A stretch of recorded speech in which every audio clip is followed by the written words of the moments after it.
Eu peço que você abra sua Bíblia comigo em Filipenses capítulo 4, versículo 4. Filipenses 4, versículo 4.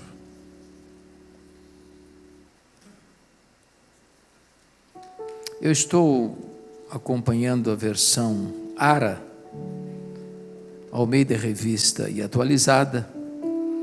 E nessa versão está escrito o seguinte: alegrai-vos sempre no Senhor. Outra vez digo, alegrai-vos. Eu peço que você repita comigo este versículo. Vamos juntos? Alegrai-vos sempre no Senhor. Outra vez digo, alegrai-vos. Só as mulheres comigo, vamos lá? Alegrai-vos sempre no Senhor.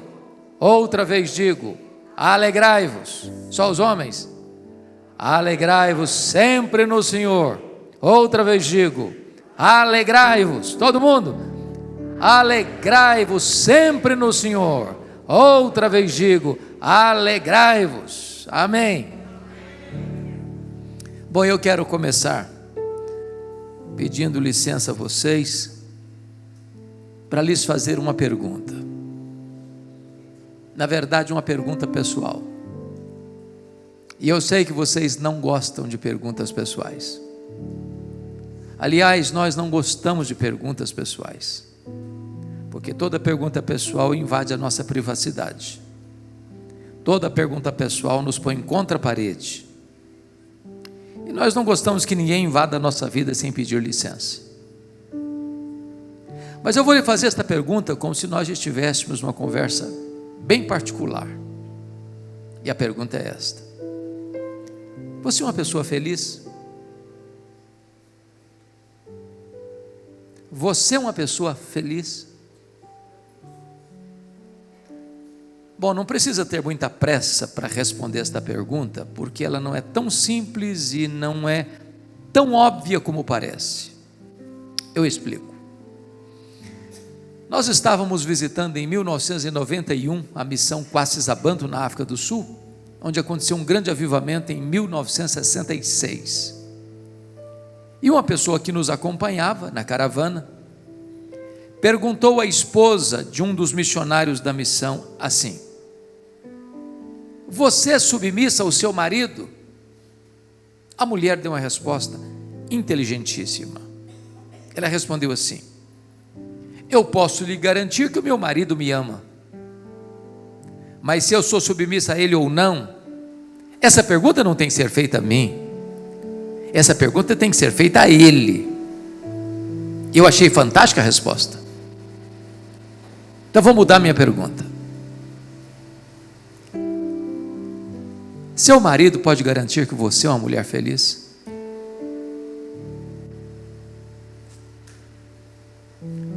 Sua mulher pode garantir que você é um homem feliz?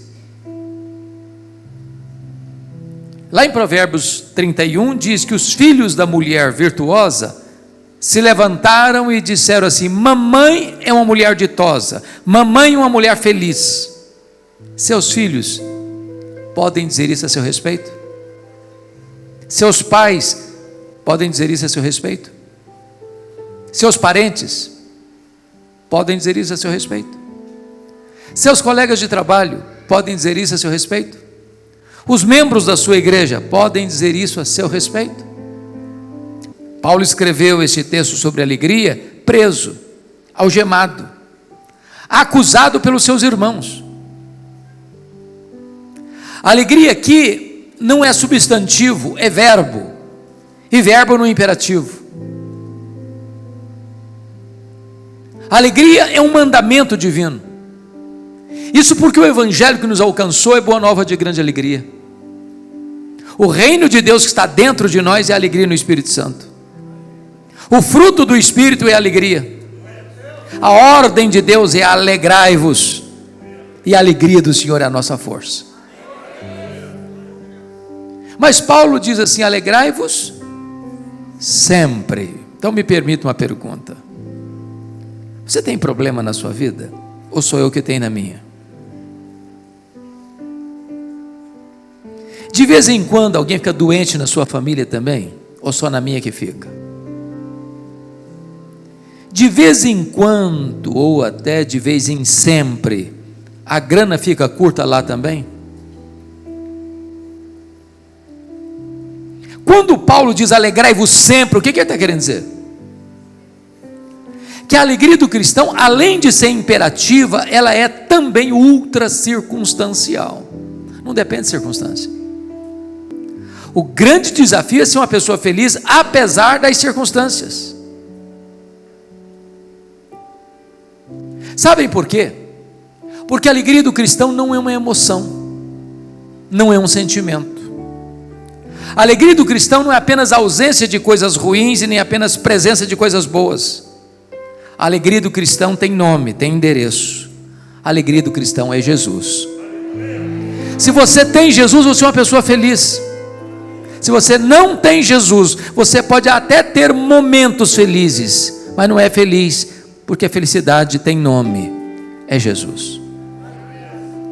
Então Paulo está dizendo que a alegria do cristão, primeiro, é imperativa, segundo, ela é ultra circunstancial, e terceiro, ela é cristocêntrica. Bom, mas não precisa ser nenhum psicólogo ou entendedor da alma humana para descobrir que há muitos crentes salvos pela graça que não estão desfrutando desta alegria. Há um semblante pesado, há uma aura de tristeza. Basta você conversar com as pessoas, olhar para o semblante delas, para descobrir isso. Há muitos crentes que não estão vivendo aquilo que Pedro diz, uma alegria indizível e cheia de glória. A pergunta é: o que está acontecendo? Quem está roubando a alegria dos crentes? Quem está saqueando a cidadela da nossa alma? Quem está espoliando esse tesouro celestial que deveria banhar-nos e aspergir-nos? Parece-nos que esta carta, a carta da alegria, foi escrita para nos mostrar quais são esses ladrões que estão roubando a nossa alegria. Cada capítulo desta carta trata de um ladrão diferente. Com a Bíblia aberta comigo em Filipenses, por favor, peço que você me acompanhe. Em primeiro lugar, confira aí capítulo 1, versículo 12. Paulo diz assim: meus irmãos, eu quero cientificar-vos que as coisas que me aconteceram, ou as coisas que me têm acontecido, têm antes contribuído para o progresso do Evangelho. Preste atenção, as coisas que me aconteceram, ou que me têm acontecido, as coisas que nos acontecem, são as circunstâncias da vida. E as circunstâncias da vida são o primeiro ladrão da alegria. Sabe por quê? Porque as coisas acontecem conosco, querendo ou não, gostando ou não, planejando ou não. Elas acontecem ao arrepio da nossa vontade, à revelia do nosso querer. Chegam de súbito, sem aviso prévio, e põem às vezes a nossa vida de ponta cabeça. É um acidente grave, é uma doença dolorosa, é um divórcio amargo, é um luto traumático, é um acidente que deixa cicatrizes. Circunstâncias. Imagine comigo, você ainda é um médico por um exame de rotina, e lá descobre que está com uma doença grave. Imagine comigo um pai e uma mãe que criam uma menina com todo o desvelo, e o pai leva essa menina ao altar no dia do casamento, na expectativa de que ela vai construir uma história belíssima de felicidade, para descobrir em seguida que essa menina casou-se com um homem rude, que vai destruir a alma dela, que vai virar um pesadelo na vida dela. Ou imagine um pai e uma mãe que cria um menino com todo amor, e daqui a pouquinho se envolve com amizades erradas, e frequenta lugares errados, e começa a praticar coisas erradas, ou se transforma num dependente químico, ou a vida entra pelo corredor escuro e escorregadio das liberdades sem limites, caindo no abismo da licenciosidade. Se você não tomar cuidado, isso leva embora a sua alegria. Imagine um casamento de 15, 20, 30 anos. De repente um fato acontece e a vida se transtorna. Se você não tomar cuidado, isso leva embora a sua alegria. Circunstâncias. Quando Paulo escreve dizendo: meus irmãos, eu quero que vocês entendam que as coisas que me aconteceram têm contribuído para o progresso do Evangelho, eu preciso perguntar para Paulo: do que você está falando, Paulo? Do que você está falando? Que circunstâncias são essas?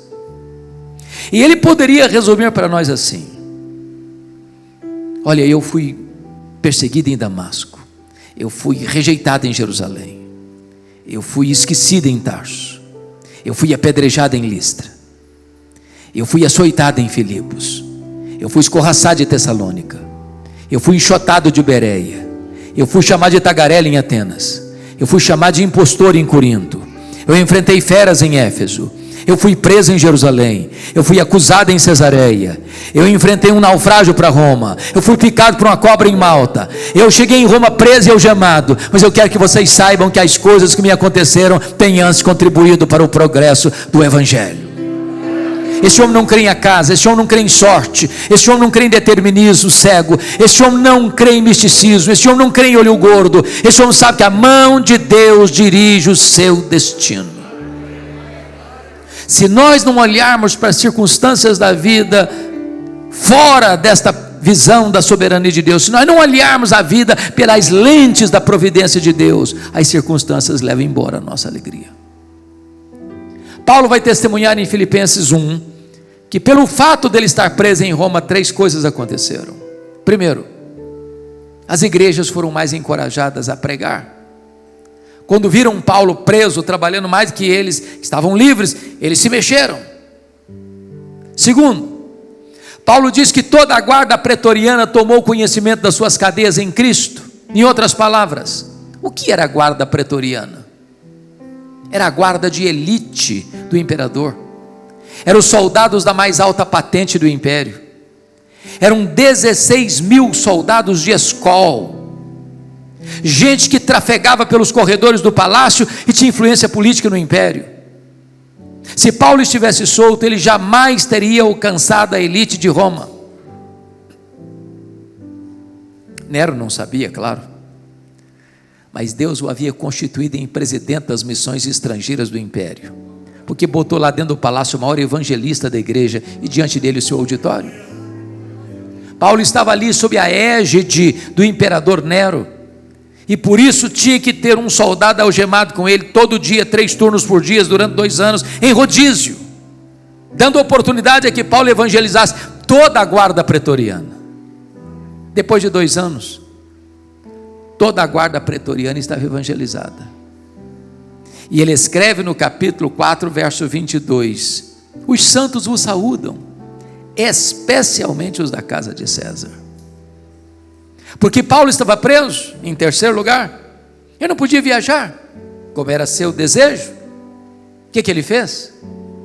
Começou a escrever cartas, as cartas da primeira prisão, Efésios, Filipenses, Colossenses, Filemon. Se Paulo estivesse solto, talvez nós não teríamos essas joias na nossa Bíblia. Às vezes você olha para a vida, parece que está tudo de ponta cabeça. Paulo queria chegar em Roma, Deus o queria em Roma. Ele tinha planejado chegar em Roma e ali ficar com a igreja, e ali contribuir com o crescimento da igreja, e dali ser enviado para a Espanha, mas ele chegou algemado. O plano dele foi frustrado, mas o plano de Deus não pode ser frustrado. Os caminhos de Deus são mais altos, os pensamentos de Deus são mais altos que os nossos. Então, quando você achar que a sua vida está de ponta cabeça, Deus pode estar escrevendo o capítulo mais importante da sua história. Olhe para a vida na perspectiva da soberania de Deus, para as circunstâncias não roubarem a sua alegria.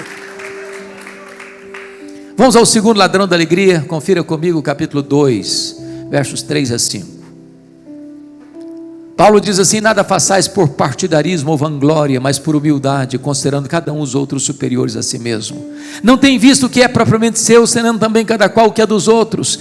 Tende em vós o mesmo sentimento que houve também em Cristo Jesus. O segundo ladrão da alegria são as pessoas. E eu preciso admitir, irmãos, que nós sofremos mais por causa de gente do que por causa de coisas. As pessoas nos fazem chorar mais do que as circunstâncias. Sabem por quê?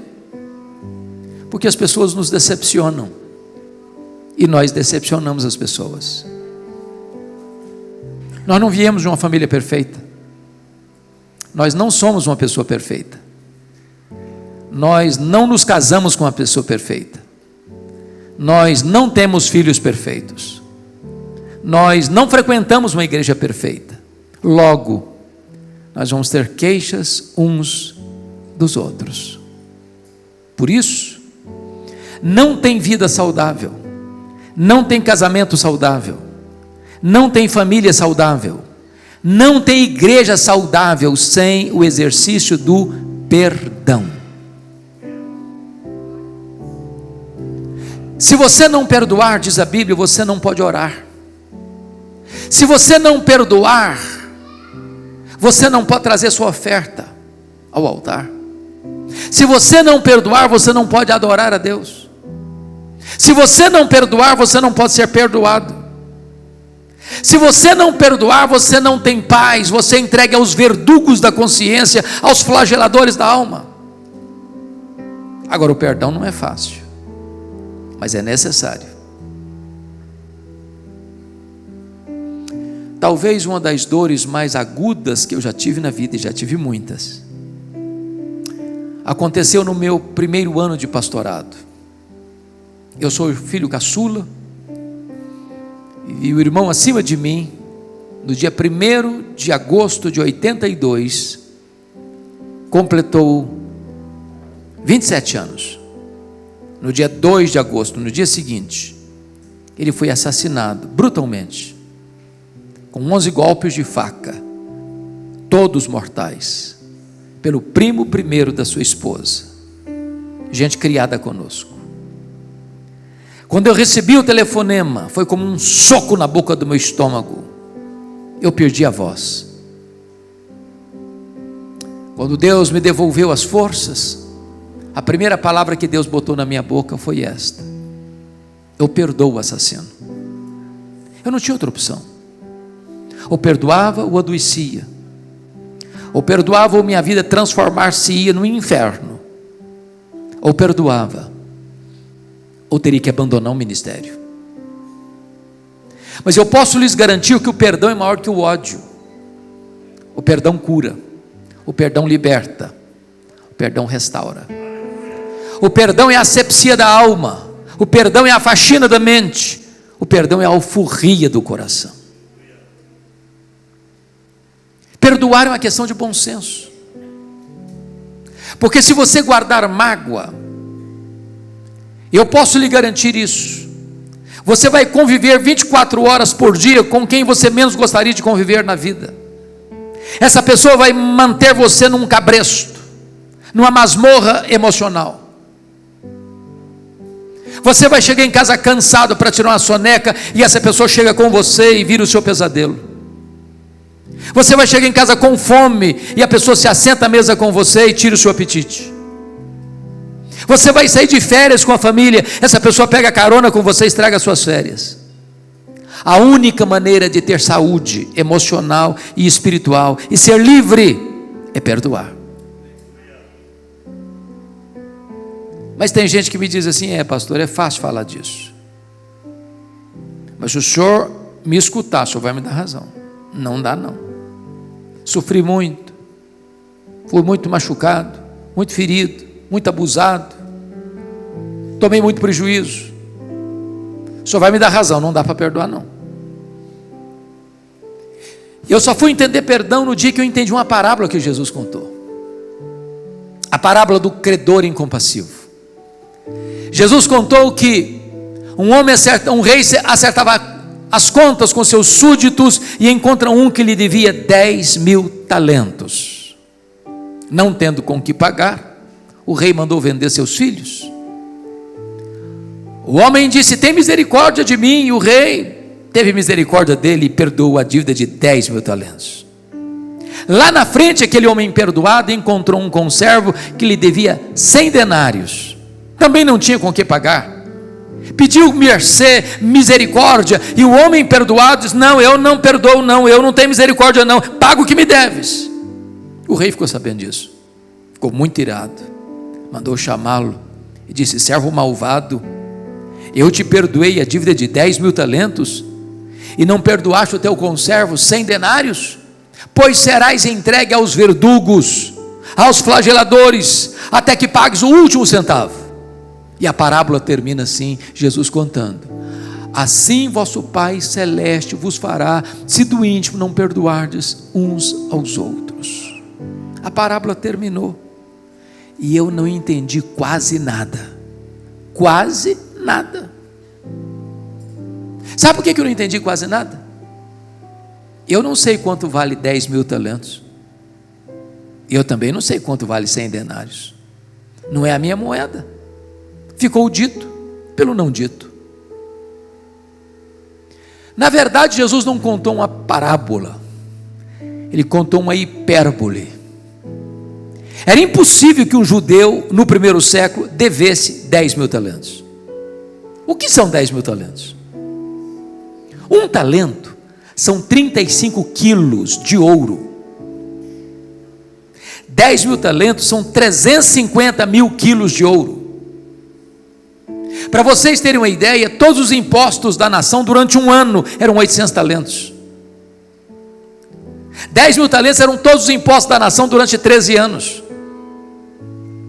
Naquela época o salário de um trabalhador era 1 denário por dia. Para um homem ganhando 1 denário por dia juntar 10.000 talentos, ele teria que trabalhar 150.000 anos.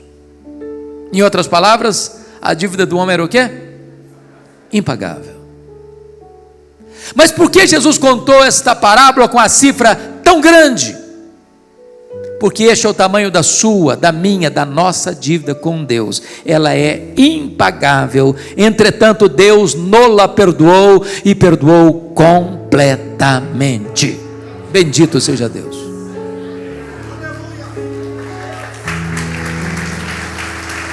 Ali na frente, aquele homem encontra alguém que lhe deve 100 denários. O que são 100 denários? São 100 dias de serviço.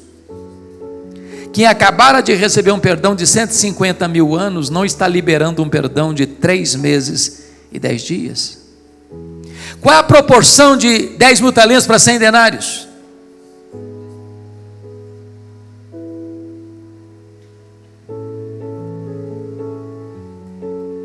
É só você fazer a conta para você perceber que são milhares e milhares e milhares e milhares de vezes maior. Sabe o que Jesus quer dizer com isso? Você nunca pode dizer para alguém: eu não perdoo você, eu nunca vou perdoar você. Sabe o que a Bíblia ensina? Que você e eu devemos perdoar assim como Deus em Cristo nos perdoou.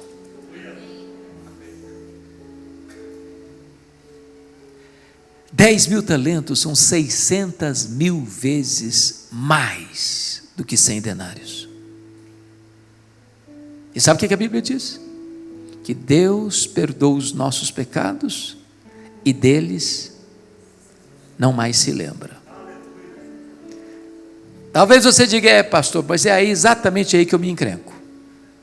Porque perdoar até que eu perdoo, mas esquecer não esqueço não. E eu lhe pergunto nesta noite: você não esquece mesmo? Porque se você não esquece, eu tenho uma boa notícia para lhe dar.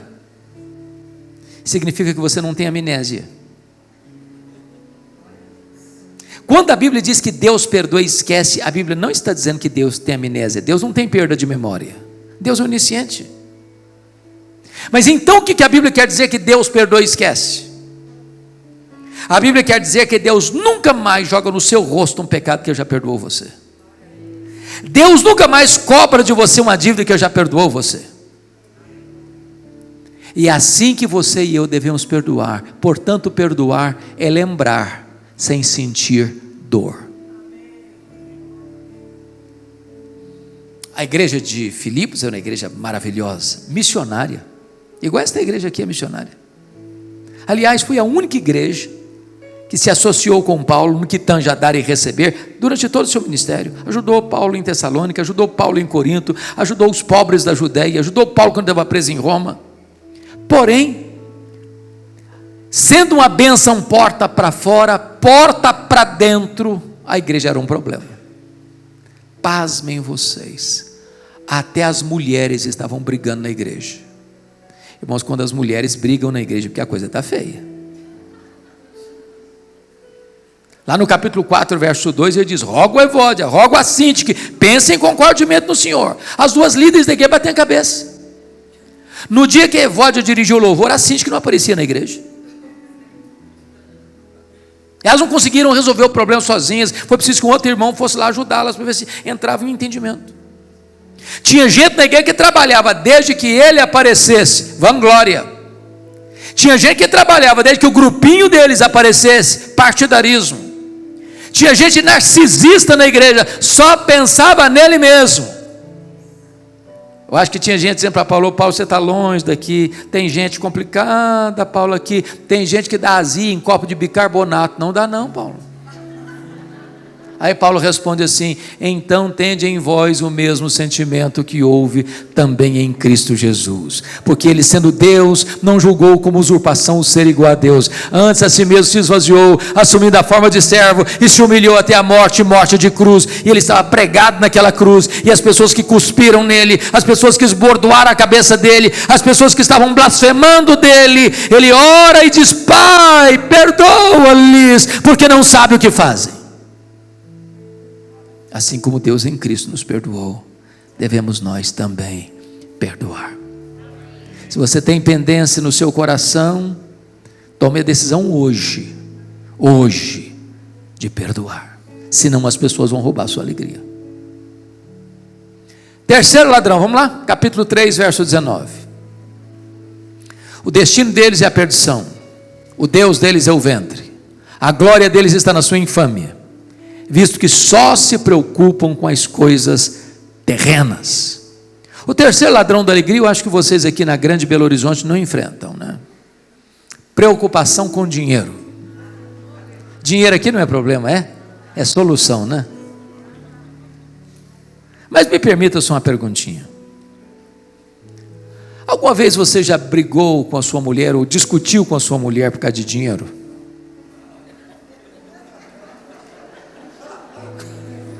Vocês são muito crentes, eu sei que essas coisas não acontecem entre vocês. Alguma vez você já discutiu com o seu marido por causa de dinheiro? Porque se vocês falarem para mim que nunca, eu vou duvidar da honestidade de vocês. Porque as pessoas brigam por causa de dinheiro, brigam porque tem dinheiro, brigam porque não tem dinheiro, brigam porque tem muito dinheiro, brigam porque tem pouco dinheiro, brigam porque não tem dinheiro nenhum. Mas sempre brigam. O dinheiro é o maior pomo de discussão das famílias hoje. Aliás, dinheiro, irmãos, é muito mais do que uma moeda. Dinheiro é uma entidade. Dinheiro é um espírito. Dinheiro é mamon. Dinheiro é o maior ídolo deste mundo. É o ídolo mais adorado da nossa geração. É o maior feitor de escravos da nossa geração. Por amor ao dinheiro, pessoas se casam e descasam. Por causa de dinheiro, pessoas corrompem e são corrompidas.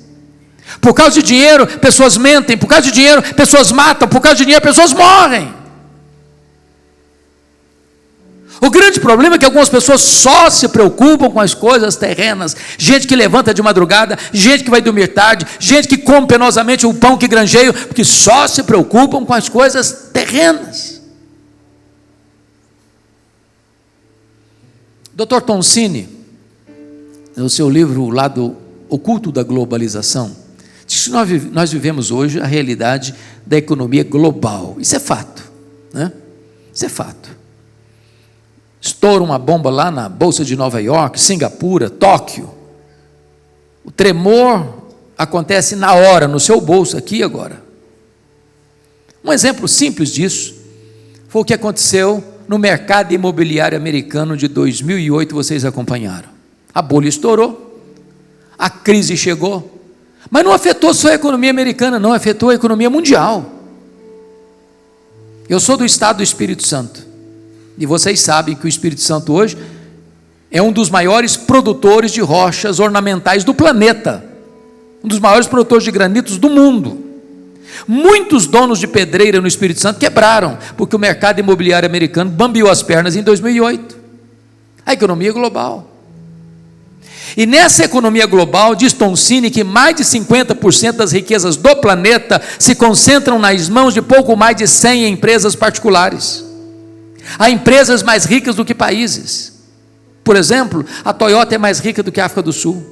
A GM é mais rica do que a Noruega. O Walmart é mais rico do que dezenas de nações. O grande problema é que essas mega empresas querem mais do seu tempo e mais do seu dinheiro. Se o seu casamento acaba, se a sua vida se enrosca toda, isso não interessa. O que interessa é que essa máquina tem que girar. E para essa máquina girar, você tem que consumir mais. E nós mergulhamos de cabeça no consumismo. Quer um exemplo? Na década de 50, alguns já tinham nascido aqui. Nós consumíamos 5 vezes menos do que consumimos hoje. Não éramos menos felizes por isso. Eu não sirvo de referência porque fui criado no interior, na roça, na região rural. Que eu me lembre, eu só tive um brinquedo comprado em loja, um carrinho de plástico. Mas eu posso lhes garantir que eu nunca tive crise emocional por isso. Nem meu pai precisou me levar para o psicólogo porque eu estava em crise emocional. Hoje, via de regra, quando uma criança nasce, ela já tem mais brinquedos que ela consegue brincar a vida inteira. Você dá um brinquedo para uma criança hoje, ela brinca longas 2 horas, encosta no canto, até sucata, e quer outro. Se você não der, ela tem crise emocional, tem que levar para o psicólogo. Na década de 70% das famílias dependiam apenas de uma renda para se manter. Hoje, mais de 70% das famílias dependem de 2 rendas para manter o mesmo padrão. Ou seja, o luxo do ontem tornou-se necessidade do hoje. Eu tenho um amigo que tem 3 mulheres. Obviamente eu estou falando da esposa e das 2 filhas. Não pensem mal do meu amigo, por favor. Tá? Num dia de casamento, elas disseram assim para ele: temos que comprar sapatos novos. Bom, mas ninguém duvida disso. Casamento é tudo novo. Mas antes de ir para a loja, ele disse assim para elas: vamos dar uma olhadinha no que nós já temos? Abriu um mega power armário e contou 151 pares de sapatos. Tinha que comprar mais. Como é que você chama isso? Consumismo. Então vou lhe dar uma definição de consumismo. Consumismo é quando você compra o que você não precisa, às vezes com dinheiro que você não tem, para impressionar pessoas que você não conhece. O grande problema é que algumas pessoas só se preocupam com coisas terrenas. O Dr. John Rockefeller foi o primeiro bilionário do mundo, foi o primeiro homem a juntar $1 bilhão no mundo, foi John Rockefeller. Ele disse assim: o homem mais pobre que eu conheço é o homem que só tem dinheiro. Talvez as pessoas mais felizes do mundo são aquelas que chegam em casa cheirando graxa e comem um bom prato de arroz com feijão e dormem a noite toda bem dormida.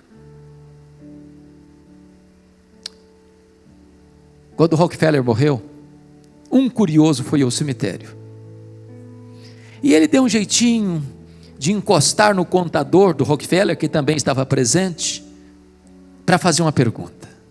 Ele encostou bem e perguntou assim: e aí, cara, me conta aí, quanto é que o Dr. John Rockefeller deixou? O contador espantado olhou para ele e disse: você não sabe? Falei: não, me conta. Rapaz, ele deixou tudo, ele não levou nem um centavo. Não tem gaveta em caixão, não tem caminhão de mudança e enterro. A Bíblia diz que nós não trouxemos nada, nós não vamos levar nada, portanto, tendo o que comer, o que beber e o que vestir, com isso estejamos contentes, porque a piedade com contentamento é grande fonte de lucro, mas o amor do dinheiro é a raiz de todos os males. Paulo diz em 1 Timóteo 6, que o dinheiro é buscado pela sociedade por dois motivos. Primeiro, as pessoas buscam segurança no dinheiro. O dinheiro dá conforto, o dinheiro numa casa bonita, o dinheiro dá viagens maravilhosas, o dinheiro paga diárias de hotéis maravilhosos, o dinheiro leva você para os restaurantes mais caros, para usar as roupas de grifes mais requintadas, mas o dinheiro não protege você.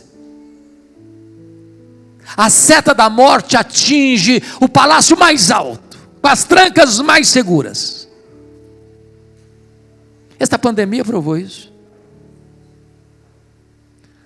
Um dos aspectos que mais me marcaram nessa pandemia foi que um dos mais ricos banqueiros do mundo morreu de Covid. E a filha disse: o que é mais triste é que o meu pai, sendo dono de um império econômico, morreu por aquilo que é de graça, o ar nos seus pulmões. Outras pessoas pensam que o dinheiro vai trazer felicidade. E Salomão, que foi o rei mais rico, que ajuntou fortunas, diz que ele procurou a felicidade na bebida, procurou na riqueza, procurou no sexo, procurou nas aventuras, procurou nas realizações e na fama, e descobriu que tudo isso não passava de vaidade, um vapor, uma bolha de sabão. E eu não estou dizendo que a riqueza é ruim, não, a riqueza é uma bênção. A Bíblia diz que é Deus quem dá riqueza. É Deus quem fortalece as nossas mãos para adquirirmos riquezas. Riquezas e glórias vêm de ti. A riqueza é uma bênção, desde que ela seja servo e não patrão. O problema não é ter dinheiro, o problema é o dinheiro nos ter. O problema não é possuir dinheiro, o problema é o dinheiro nos possuir. O problema não é dinheiro como instrumento, o problema é dinheiro como Deus. A Bíblia diz que se você amar o dinheiro dele, nunca você vai se satisfazer, nunca, nunca, nunca. Sabe por quê? Só Jesus pode fazer você feliz. O dinheiro é bom, mas o dinheiro não faz você feliz. Quem faz você feliz é Jesus, é Jesus, é Jesus. Então, se você botar o coração no dinheiro, ele vai roubar a sua alegria. Vamos ao último ladrão da alegria? Capítulo 4, versos 6 e 7. Veja aí comigo. Não andeis ansiosos de coisa alguma, em tudo, porém, sejam conhecidas diante de Deus as vossas petições pela oração e pela súplica, com ações de graças, e a paz de Deus, que excede todo entendimento, guardará o vosso coração e a vossa mente em Cristo Jesus. Bom, o quarto ladrão da alegria é a ansiedade. E me permita uma pergunta. Conforme o Lucas já disse aqui hoje, a doença deste século, ou a doença da nossa geração, não é Covid, é depressão, é ansiedade, atingindo pessoas de todos os estratos sociais, de todas as faixas etárias, de todos os credos religiosos. Irmãos amados, eu vou falar baixo porque tem criança aqui hoje. Até as crianças estão ansiosas. Também puderas. Hollywood fez uma pesquisa e descobriu que as crianças gostam de filmes, de brinquedos e de jogos de ação. Eu até lhe garanto que se você for assistir tudo que passa hoje de programas infantis, você não dorme de noite com a luz apagada. As crianças estão estressadas. E eu gosto muito de brincar com as crianças. Um dia eu cheguei na igreja, tinha uma criança brincando assim, tranquila, aparentemente. E eu me aproximei dela e disse assim: que vidona, hein, filha? Ela voltou-se brava para mim e disse: o senhor é que pensa. Eu falei: coitada, a menina estava estressada. Eu estava pregando em São Paulo há um mês e pouco, no intervalo de uma palestra para outra, subi para tomar um cafezinho, tinha um menino uns 10 anos fazendo uns desenhos, eu falei: e aí, filho, como é que está a vida? Estou estressada, pastor, muito estressada. Eu falei: que é isso? Sabe o que significa a palavra ansiedade na língua grega? Estrangulamento, puxar em direção ao poste e sufocar, apertar o pescoço, tirar o oxigênio. Tem muita gente assim. E Jesus foi categórico em dizer que a ansiedade é inútil. Porque por mais ansioso que você esteja, você não pode acrescentar ao custo da sua vida 45 centímetros, um côvado. E mais, ela é prejudicial. Sabe por que prejudicial? A ansiedade é quando você se preocupa, sofrendo hoje, por um problema que talvez aconteça amanhã. E 70% dos assuntos que nos deixam ansiosos nunca vão acontecer. Mas a gente sofre assim mesmo. Quando eu era seminarista em Campinas, um dia eu levantei de madrugada para tomar água, o bebedor ficava no corredor, e eu me levantei, de pé por pé, para não acordar ninguém.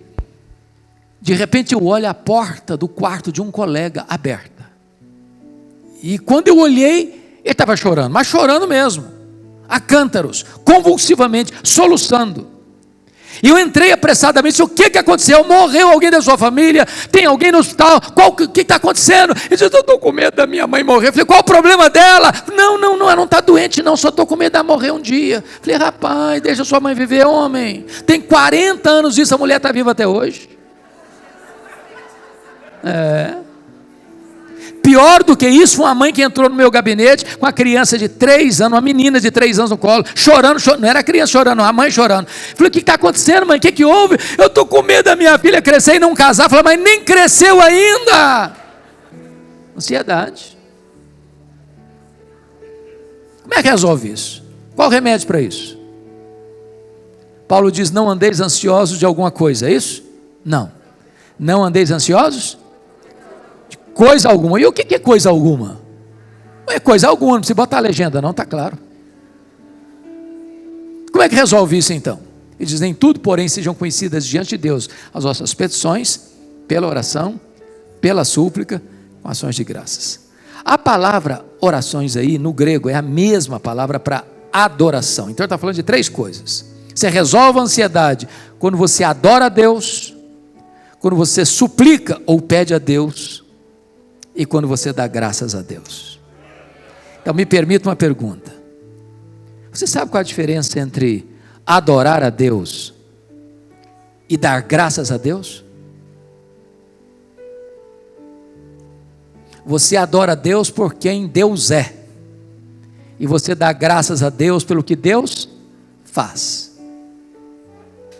Então eu vou fazer uma oração de adoração, o que Paulo mandou fazer, para resolver o problema da ansiedade. E eu chego para Deus e digo assim, meu Deus, eu quero te adorar, porque Tu és o Deus da minha vida. Tu és o meu Criador, Tu és o meu provedor, Tu és o meu protetor, Tu és o meu consolador, Tu és o meu redentor. Eu quero te adorar por quem Tu és o único Deus vivo e verdadeiro, Tu és o Deus autoexistente, Tu és o Deus infinito, Tu és o Deus imenso, Tu és o Deus eterno, Tu és o Deus imutável, Tu és o Deus onipotente, Tu és o Deus onipresente, Tu és o Deus transcendente, Tu és o Deus soberano, Tu és o Deus de amor, Tu és o Deus de misericórdia, Tu és justo, Tu és bom, Tu és verdadeiro, Tu és a minha alegria, Tu és a minha paz, Tu és a minha justiça, Tu és a minha herança, Tu és a razão da minha vida, em nome de Jesus, amém. Aí eu termino essa oração e digo assim para Deus, oh Deus, mas eu estou tão ansioso, Senhor, não combina mais, combina não, ou você retira a oração, ou retira a ansiedade. Sabe qual a maior necessidade da igreja, irmãos? É conhecer a Deus. Dr. A.W. Tozer diz que o maior problema da igreja é que ela passa a maior parte do tempo olhando para o seu próprio umbigo, tomando o seu próprio pulso. Mas o povo que conhece a Deus é um povo forte e ativo. Quem é o seu Deus?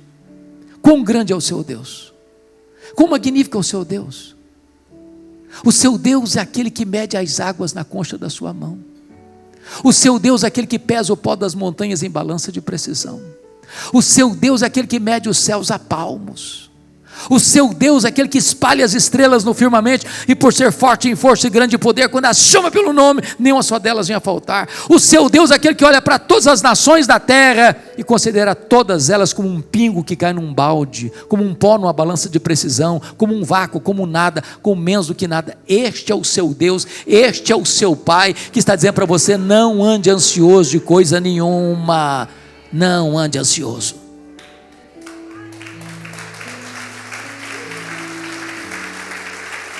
Como é que você vai resolver o problema da ansiedade? Paulo diz o seguinte: você quer resolver o problema da ansiedade?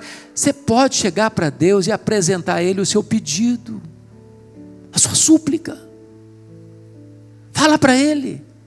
Ele conhece você, Ele criou você, Ele conhece a sua estrutura frágil. Eu disse hoje aqui que, pela graça de Deus, eu concluí domingo passado o comentário de Salmos, e eu estou encantado com Salmos. Você tem Salmo de lamento, Salmo de louvor, Salmos imprecatórios, Salmos penitenciais, Salmos messiânicos, mas a maioria dos Salmos não é de louvor não, é de penitência, é de choro, é de dor, é de lamento, é de angústia. Quando o salmista chega para Deus: meu Deus, até quando, Senhor? Eu estou sofrendo, está doendo, está machucando, ele está aflito, ele está angustiado. Então abra o seu coração para Deus, conta para Ele o que você está passando, as suas noites indormidas, as suas madrugadas insones, as suas lutas, os seus gemidos, os seus lamentos de alma e de angústia e dor. Fala para Ele, Ele se importa com você, Ele é seu Pai. Coloque todo o seu fardo, toda a sua ansiedade aos pés do Senhor Jesus. Você quer ficar livre mesmo da ansiedade?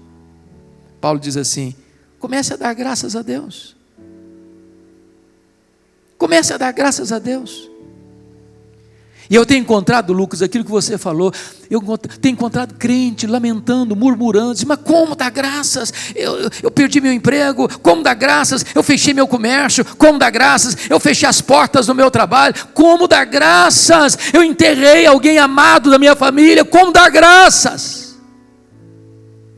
Se você não encontrou ainda motivo para dar graças, me permita lembrar algumas coisas. Quanto vale o fato de você estar enxergando nessa noite? Quanto vale? Por quanto você venderia os seus olhos? Quanto vale o fato de você estar me ouvindo nesta noite? Quanto vale? Quanto vale você ter pernas para andar? Quanto vale?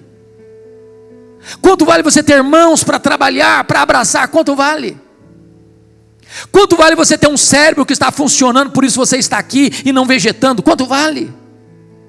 Quanto vale você ter um coração que bate 140.000 vezes por dia? Quanto vale? Jogando vida para dentro do seu corpo? Quanto vale? Quanto vale você ter 2 pulmões que enchem de ar o seu peito e mantém você vivo? Quanto vale isso? Você não está num respirador mecânico? Quanto vale isso? Quanto vale você ter 2 rins que filtram as impurezas do seu corpo e você não está numa máquina de diálise? Quanto vale isso? Quanto vale você ter uma casa para morar? Quanto vale você ter uma cama para dormir? Quanto vale você ter roupa para vestir? Quanto vale você ter pão na sua mesa? Quanto vale você ter uma família? Quanto vale você ter amigos? Quanto vale você ter a igreja? Quanto vale você ter Jesus? Quanto vale você ter o nome escrito no livro da vida? Quanto vale isso? Pare de lamentar, pare de reclamar, pare de murmurar e comece a dar graças a Deus. E Paulo diz que quando você faz isso, a ansiedade tem que ir embora, e a paz de Deus, que excede todo entendimento, guardará o vosso coração e a vossa mente. Sabe por quê? Porque a ansiedade é um pensamento errado e um sentimento errado. E a palavra guardará no grego é montar guarda, é montar sentinela. Deus põe uma soldadesca ao redor da sua cabeça e do seu coração. Quando a ansiedade quer vir, ela não consegue mais. É por isso que Paulo pôde dizer de dentro de uma cadeia, dentro de uma prisão: alegrai-vos sempre no Senhor. Outra vez digo, alegrai-vos. Então eu quero terminar. Eu quero terminar pedindo licença a vocês para lhes fazer uma pergunta. Aliás, para lhes fazer uma pergunta pessoal. E eu sei que vocês não gostam de perguntas pessoais. Aliás, nós não gostamos de perguntas pessoais, porque toda pergunta pessoal invade a nossa privacidade e nos põe contra a parede. E nós não gostamos que ninguém invada a nossa vida sem pedir licença. Mas eu vou lhe fazer essa pergunta como se nós estivéssemos numa conversa bem particular. E a pergunta é esta: você é uma pessoa feliz? Você é uma pessoa feliz? Que Deus nos ajude a dar essa resposta nesta noite. Amém.